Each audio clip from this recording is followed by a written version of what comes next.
Infinite Jest by David Foster Wallace. For November, Year of the Depend Adult Undergarment, page 169.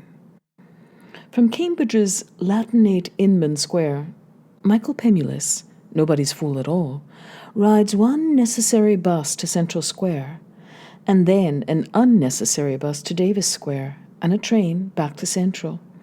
This is to throw off the slightest possible chance of pursuit. At Central, he catches the red line to Park Street Station, where he's parked the tow truck in an underground lot he can more than afford. The day is autumnal and mild, the east breeze smelling of urban commerce and the vague suede smell of new-fallen leaves. The sky is pilot light blue. Sunlight reflects complexly off the smoke-glass sides of tall centers of commerce all around Park Street downtown. Pemulis wears button-fly chinos and an ETA shirt beneath a snazzy blue Brioni sport coat, plus the bright white yachting cap that Mario Incandenza calls his Mr. Howell hat. The hat looks rakish even when turned around, and it has a detachable lining. Inside the lining can be kept portable quantities of just about anything.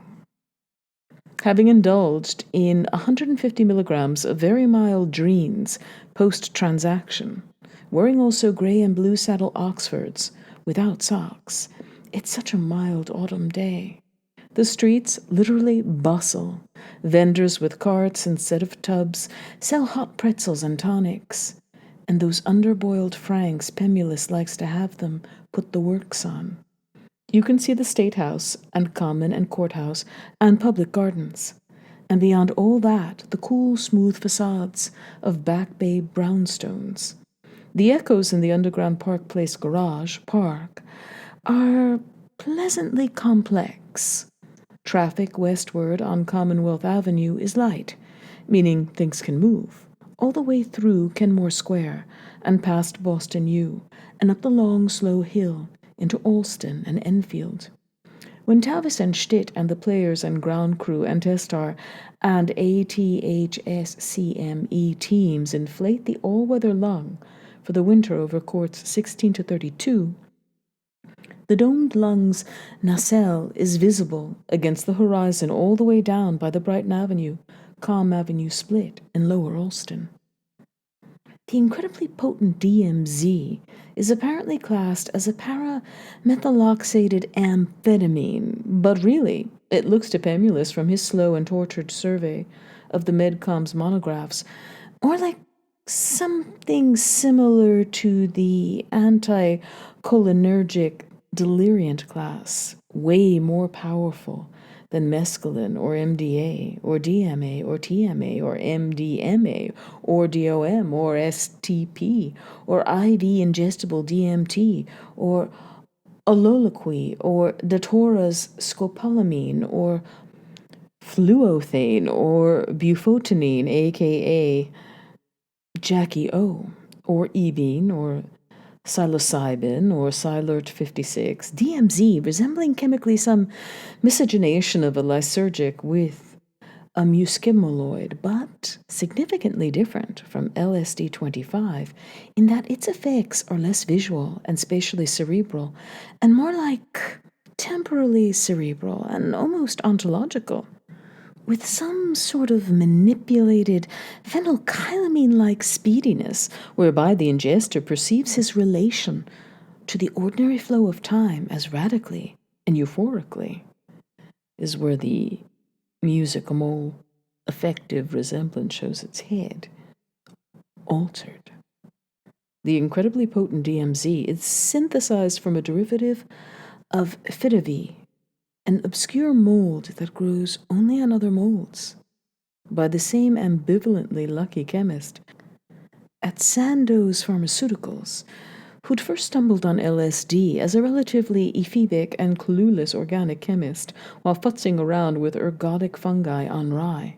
DMZ's discovery was the tail end of the BS 1960s, just about the same time Dr. Alan Watts was considering T. Leary's invitation to become writer-in-residence at Leary's Utopian LSD-25 colony in Millbrook, New York, on what is now Canadian soil.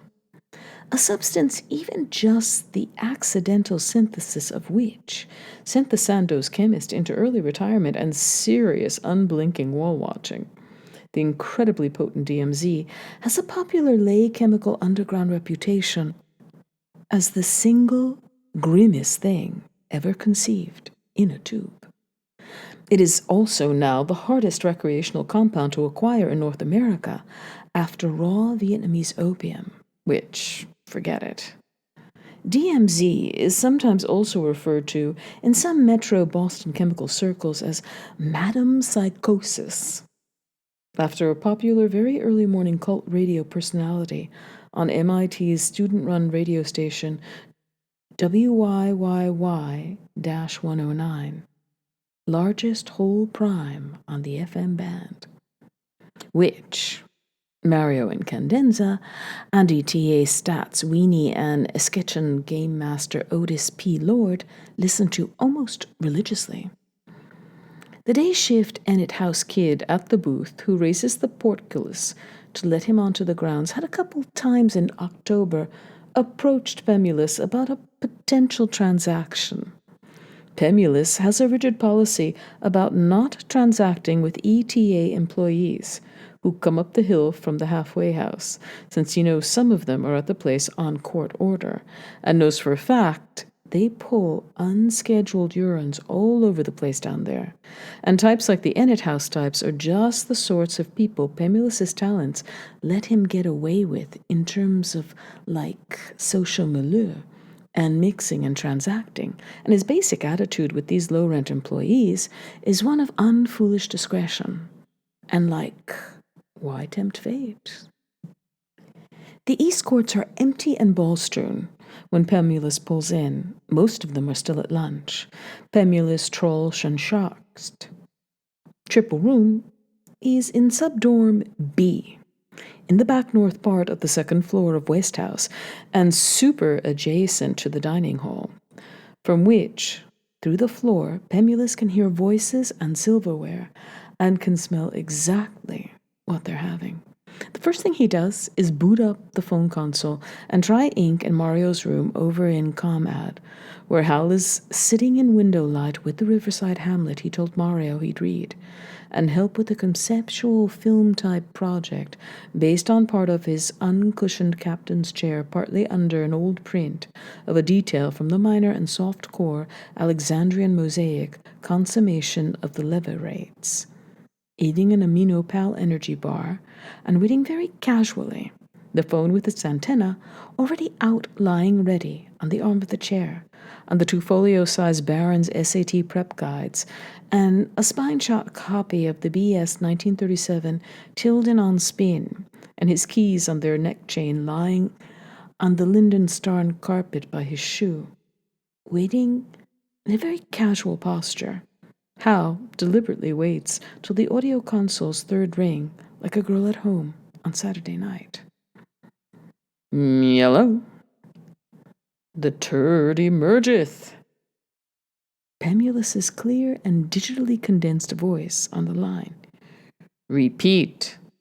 The turd emergeth. Please commit a crime, is Hal Incandenza's immediate reply. Gracious me, Pemulis says into the phone, tucked under his jaw, carefully de-velcroing the lining of his Mr. Howell hat. Tennis and the Feral Prodigy, narrated by Hal Incandenza, an 11.5-minute digital entertainment cartridge directed, recorded, edited, and, according to the entry form, written by Mario Incandenza in receipt of New England Regional Honorable Mention in Interlaced Telentertainment's annual New Eyes, New Voices Young Filmmakers Contest, April, in the year of the Ushutiyu 2007 Mimetic Resolution Cartridge View Motherboard, Easy to install upgrade for the Infernatron Interlace TP systems for home, office, or mobile. Sick. Almost exactly 3 years after Dr. James O. Incanzenza passed from this life.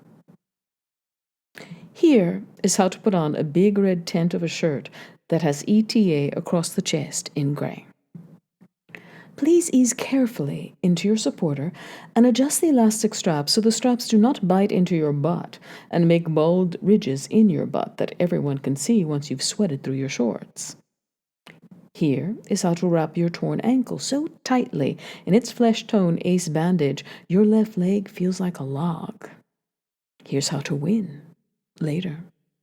This is a yellow iron mesh ball hopper full of dirty green dead old balls. Take them to these courts while the dawn is still chalky, and no one's around except the mourning doves that infest the pines at sunrise, and the air is so sopped you can see your summer breath. It serves to no one. Make a mess of balls along the base of the opposite fence as the sun holds itself up over the harbor and a thin sweat breaks and the serves start to boom. Stop thinking and let it flow and go boom, boom. The shiver of the ball against the opposite fence. Hit about 1,000 serves to no one, while himself sits and advises with his flask. Older men's legs are white and hairless from decades in pants. Here's the set of keys a stride's length before you in the court as you serve dead balls to no one. After each serve, you must almost fall forward into the court, and in one smooth motion, bend and scoop up the keys with your left hand. This is how to train yourself to follow through into the court after the serve. You still, years after the man's death, cannot keep your keys anywhere but on the floor. This is how to hold the stick.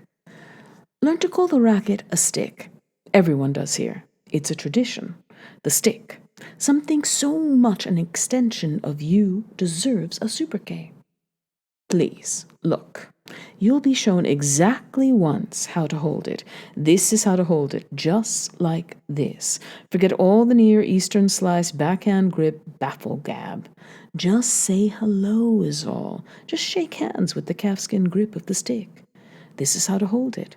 The stick is your friend. You will become very close. Grasp your friend firmly at all times. A firm grip is essential for both control and power. Here's how to carry a tennis ball around in your stick hand, squeezing it over and over for long stretches of time. In class, on the phone, in lab, in front of the TP, a wet ball for the shower, ideally squeezing it at all times except during meals. See the academy dining hall, where tennis balls sit beside every plate.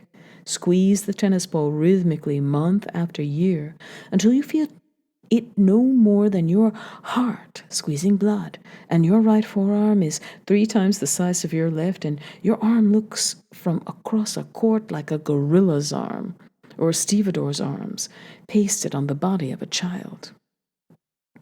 Here's how to do extra individual drills before the Academy's AM drills, before breakfast, so that after the 1,000th ball hit, just out of reach by himself, with his mammoth wingspan and ghastly calves, urging you with nothing but smiles on to great and greater demonstrations of effort, so that after you've gotten your third and final wind and must vomit, there is little inside to vomit, and the spasms pass quickly, and an east breeze blows cooler past you, and you feel clean and can breathe.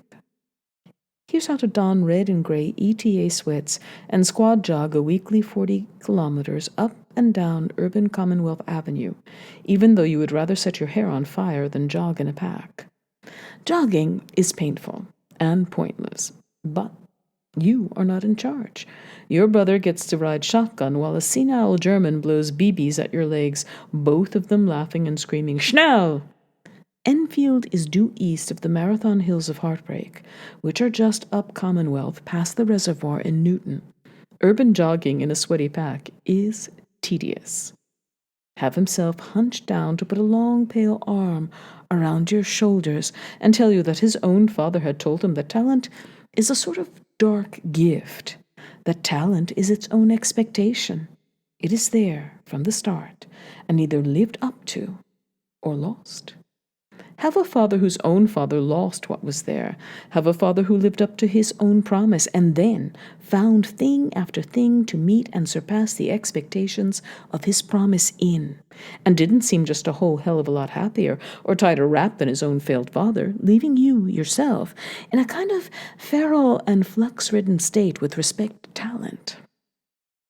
Here is how to avoid thinking about any of this by practicing and playing until everything runs on autopilot and talent's unconscious exercise becomes a way to escape yourself, a long waking dream of pure play. The irony is that this makes you very good, and you start to become regarded as having a prodigious talent to live up to. Here is how to handle being a feral prodigy. Here is how to handle being seated at tournaments, signifying that seating committees composed of old big-armed men publicly expect you to reach a certain round. Reaching at least the round you're supposed to is known at tournaments as justifying your seed. By repeating this term over and over, perhaps in the same rhythm at which you squeeze a ball, you can reduce it to an empty series of phonemes, just formants and fricatives, trochaically stressed, signifying zip. Here is how to beat unseeded, wide-eyed opponents from Iowa or Rhode Island in the early rounds of tournaments without expending much energy, but also without seeming contemptuous. This is how to play with personal integrity in a tournament's early rounds, when there is no umpire. Any ball that lands on your side and is too close to call it fair. Here's how to be invulnerable to gamesmanship, to keep your attention's aperture tight. Here's how to teach yourself when an opponent maybe cheats on the line calls, to remind yourself that what goes around comes around, that a poor sport's punishment is always self-inflicted. Try to learn to let what is unfair teach you. Here's how to spray yourself down exactly once with Lemon Pledge, the ultimate sunscreen. Then discover that when you go out and sweat into it, it smells like close-order skunk. Here's how to take non-narcotic muscle relaxants for the back spasms that come from thousands of serves to no one. Here's how to weep in bed trying to remember when your torn blue ankle didn't hurt every minute. This is the whirlpool, a friend. Here is how to set up the electric ball machine at dawn on the days himself is away, living up to what will be his final talent. Here's how to tie a bow tie. Here's how to sit through small openings of your father's first art films, surrounded by surly foreign cigarette smoke and conversation so pretentious you literally cannot believe them. You're sure you have misheard them. Pretend you're engaged by the jagged angles and multiple exposures without pretending you have the slightest idea what's going on. Assume your brother's expression. Here is how to sweat. Here's how to hand a trophy to lateral Alice Moore to put in the ETA lobby's glass case under its system of spotlights and small signs. What is unfair can be a stern but invaluable teacher. Here's how to pack carbohydrates into your tissues for a 4 singles 2 doubles match day in a Florida June. Please learn to sleep with perpetual sunburn. Expect some rough dreams. They come with the territory. Try to accept them. Let them teach you. Keep a flashlight by your bed. It helps with the dreams. Please make no extramural friends. Discourage advances from outside the circuit. Turn down dates. If you do exactly the rehabilitative exercises they assign you, no matter how silly and tedious, the ankle will mend more quickly. This type of stretch helps prevent the groin pull. Treat your knees and elbow with all reasonable care. You will have them with you for a long time. Here is how to turn down an extramural date so you won't be asked again. Say something like, "I'm terribly sorry, I can't come out to see 8.5 revived on a wall-sized Cambridge Celluloid Festival viewer on Friday, Kimberly or Daphne, but, you see, if I jump rope for 2 hours, then jog backwards through Newton till I puke, they'll let me watch match cartridges, and then my mother will read aloud to me from the OED until 2200 lights out." And C, so you can be sure that henceforth Daphne Kimberly Jennifer will take her adolescent mating dance type ritual socialization business somewhere else. Be on guard. The road widens, and many of the detours are seductive. Be constantly focused and on alert. Feral talent is its own way of expectations and can abandon you at any one of the detours of so-called normal American life at any time. So, be on guard. Here is how to schnell. Here's how to go through your normal adolescent growth spurt and have every limb in your body ache like a migraine because selected groups of muscles have been worked until thick and intensile, and they resist as the sudden growth of bone tries to stretch them, and they ache all the time. There is medication for this condition. If you are an adolescent, here's the trick to being neither quite a nerd nor quite a jock. Be no one. It is easier than you think. Here's how to read the monthly ETA and USTA and ONANTA rankings the way himself read scholars' reviews of his multiple exposure melodramas. Learn to care and not to care. They mean the rankings to help you determine where you are, not who you are. Memorize your monthly rankings and forget them. Here is how.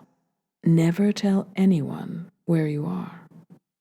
This is also how not to fear sleep or dreams. Never tell anyone where you are. Please learn the pragmatics of expressing fear. Sometimes words that seem to express really invoke. This can be tricky.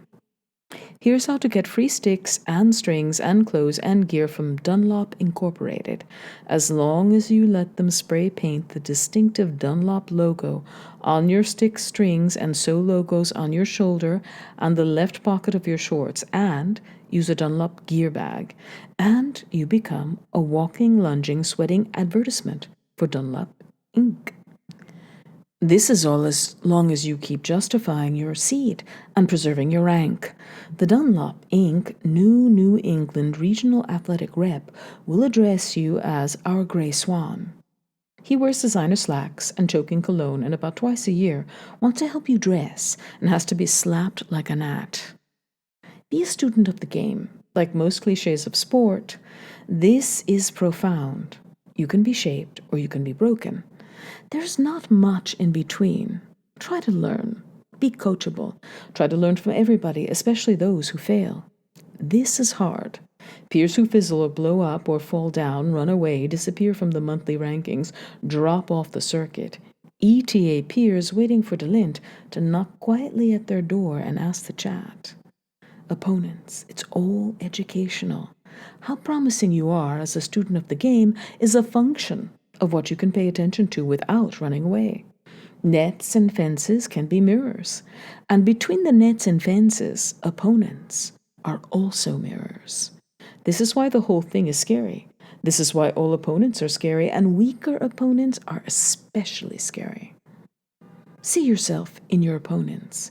They will bring you to understand the game, to accept the fact that the game is about managed fear, that its object is to send from yourself what you hope will not return. This is your body. They want you to know. You will have it with you always. On this issue, there is no counsel. You must make your best guess. For myself, I do not expect ever really to know. But in the interval, if it is an interval, here is Motrin for your joints, Noxema for your burn, Lemon Pledge if you prefer nausea to burn, Contractol for your back, benzoin for your hands, Epsom salts and anti-inflammatories for your ankle, extracurriculars for your folks who just wanted to make sure you didn't miss anything they got.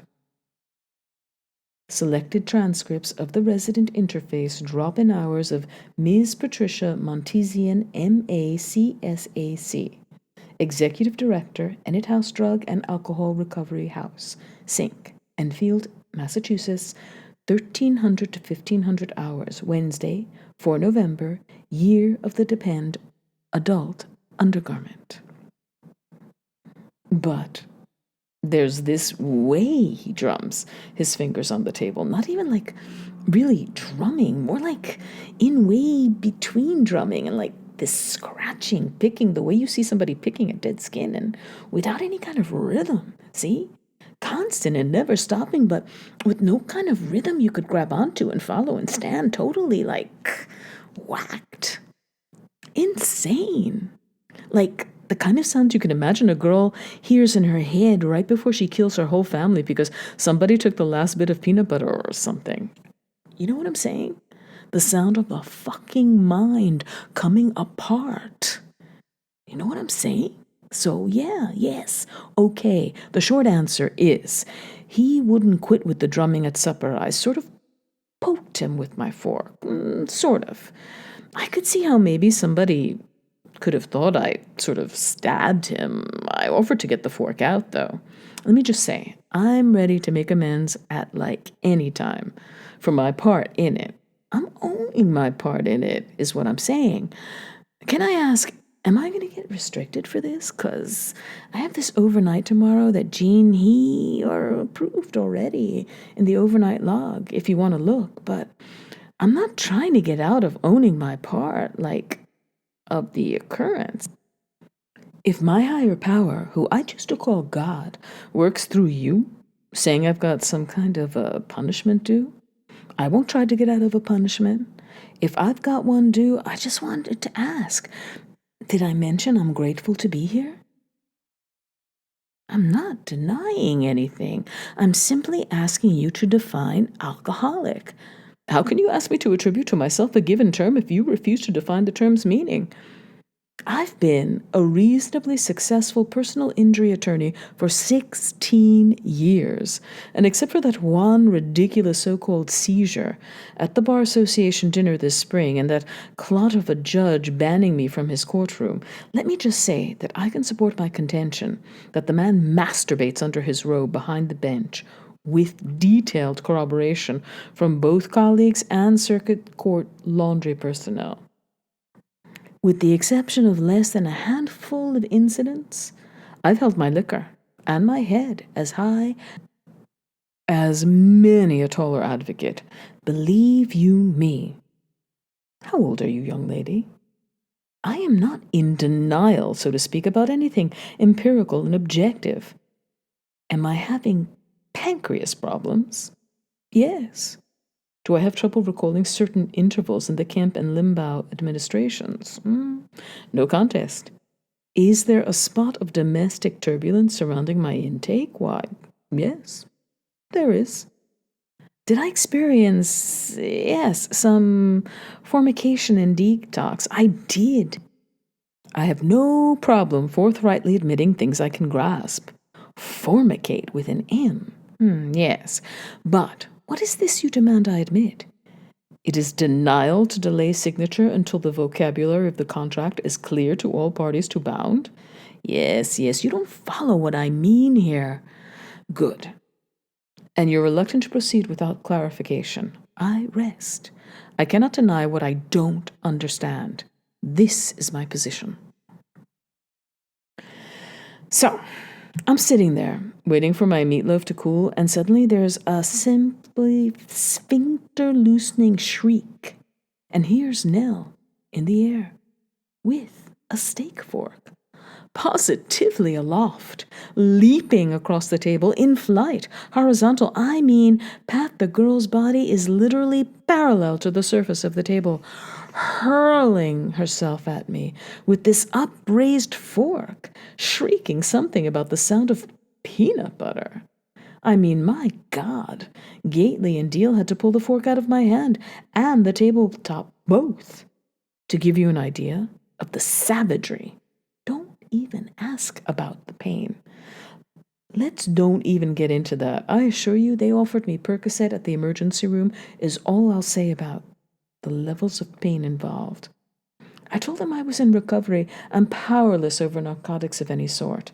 Please don't even ask how moved they were at my courage, if you don't want me to get weepy. This whole experience has me right on the edge of a complete hysterical fit. So, but yes, guilty. I may very well have been tapping on the table. Excuse me for occupying space. And then she ever so magnanimously said she'll apologize if I will. Well, come again, I said. Come again. I mean, my God, I'm sitting there attached to the table by tines. I know bashing, Pat, and this was unabashed bashing at its most fascist. I respectfully asked that she be kicked out of here on her enormous rear end. Let her go back to whatever fork-wielding district she came from with her hefty bag full of gauche clothes. Honestly. I know part of this process is learning to live in a community, the give and take, to let go of personality issues, turn them over, etc. But is it not also supposed to be, and here I quote the handbook, of a safe and nurturing environment? I have seldom felt less nurtured than I did, impaled on the table, I have to say. The pathetic harassments of Minty and McDade are bad enough. I can get bashed back at the Fenway. I did not come here to get bashed on some pretense of table tapping. I'm dangerously close to saying either that specimen goes, or I do. I'm awfully sorry to bother. I can come back. I was wondering if maybe there was any special program prayer for when you want to hang yourself? I want understanding. I have no denial. I am drug addict. Me. I know that I am drug addicted since the period of before Miami. I am no trouble to stand up in the meetings and say, I am Alfonso. I am drug addict, powerless. I am knowing powerlessness since the period of Castro, but I cannot stop even since I know. This I have fear. I fear I do not stop when I admit I am Alfonso powerless. How does to admit I am powerless make me stop what the thing is I am powerless to stop? My head is crazy from this fearing of no power. I am now hope for power, Mrs. Pat. I want to advise. Is hope of power the bad way for Alfonso? A drug addict? Sorry to barge there. PM Division called again about the thing with the vermin.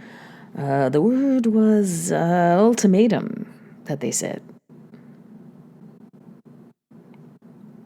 Sorry if I'm bothering you about something that isn't a straightforward treatment interface thing. I'm up there trying to do my chore. I've got the men's upstairs bathroom. There's something in the toilet up there that won't flush. The thing. It won't go away. It keeps reappearing, flush after flush. I'm only here for instructions, possibly also protective equipment. I couldn't even describe the thing in the toilet. All I can say is if it was produced by anything human, then I have to say I'm really worried. Don't even ask me to describe it. If you want to go up and have a look, I'm 100% confident it's still there.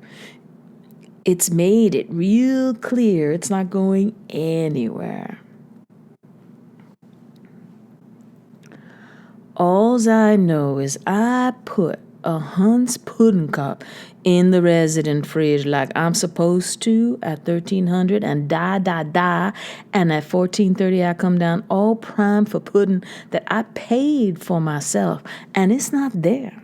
And McDade comes on all concerned and offers to help me look for it and except if you look, I look, and here's the son of a whore got this big thing of pudding on his chin. Yeah, but except so, how can I just yes or no to do I want to stop the coke? Do I think I want to? Absolutely, I think I want to. I don't have a septum no more. My septum's been like fucking dissolved by coke, see? You see anything like a septum when I lift up like that? I've absolutely, with my whole heart, thought I wanted to stop and so forth, ever since with the septum, but so, since I've been wanting to stop this whole time, why couldn't I stop? See what I'm saying?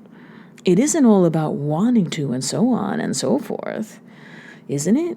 how can living here and going to meetings and all do anything except make me want to stop? But I think I already want to stop. How come I'd even be here if I didn't want to stop? Isn't being here proof I want to stop?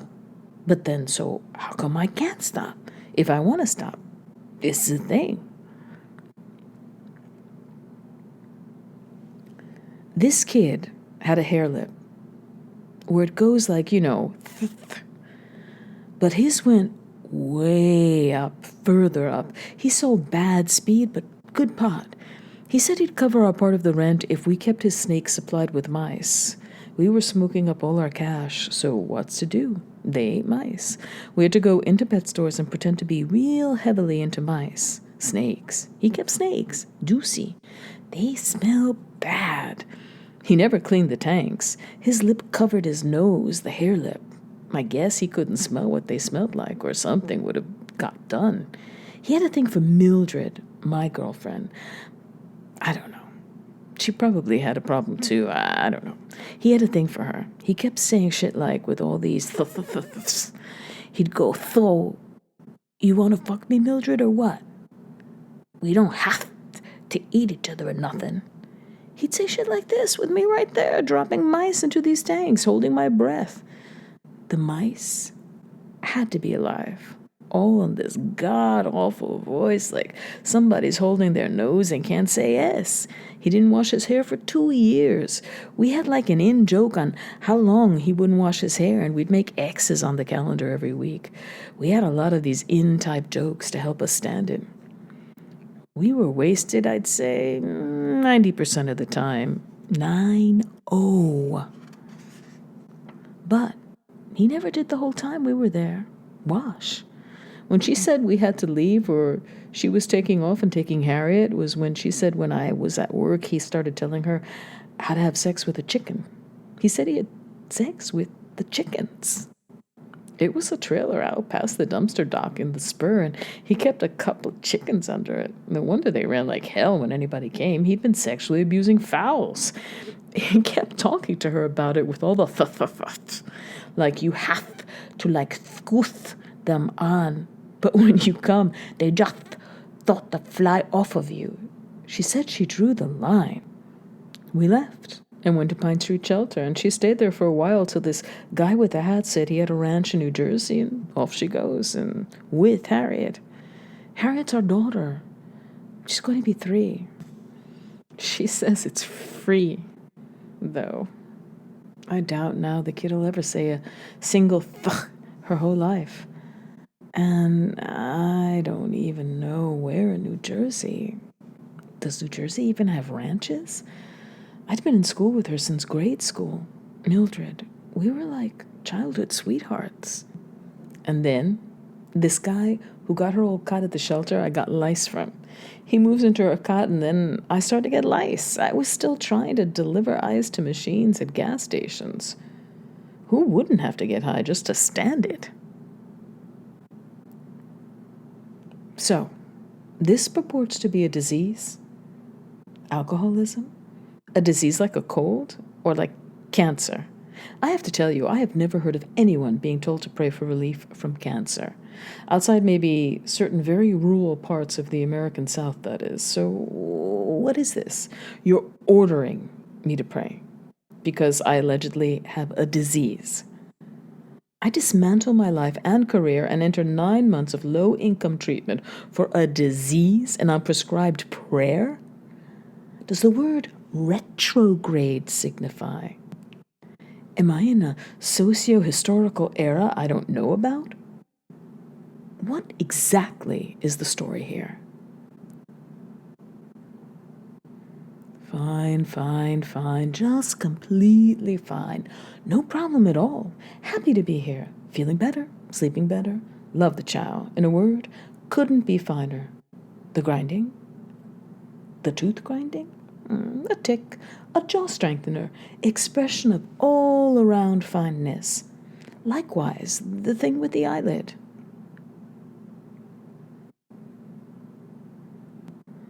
But I did too try. I've been trying all month. I've been on 4 interviews. They didn't none of them start till 11, and I'm like, what's the point? Get up early, sit around here. I don't have to be down there till 11.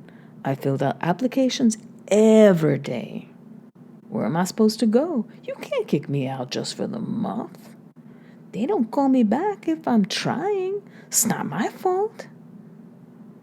Go on and ask Lynette. Ask that Thrill girl and them if I ain't been trying. You can't. This is just so fucked up. I said, where am I supposed to go to? I'm on a month's full house restriction for using freaking mouthwash. Newsflash, news bulletin, mouthwash is for spitting out. It's like 2% proof. It's about somebody else's farting why I'm here. I'll gladly identify myself if you'll first simply explain what it is I'm identifying myself as. This is my position. You're requiring me to attest to facts I do not possess. The term for this is duress.